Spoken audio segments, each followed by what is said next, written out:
miss my old friend.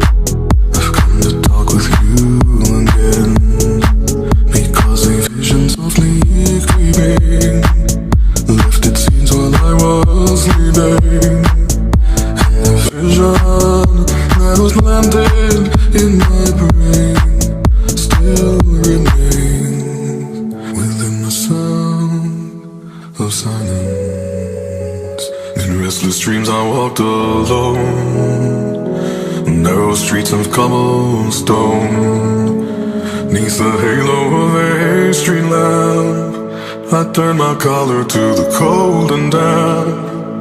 When my eyes were stabbed by the flash of a neon light that split the night and touched the sound of silence. And in the naked light I saw 10,000 people leaving,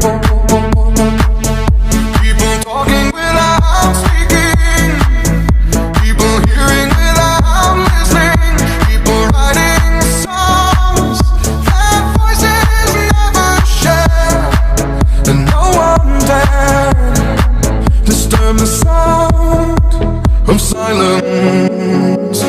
Fool said, you do not know, silence like a cancer grows.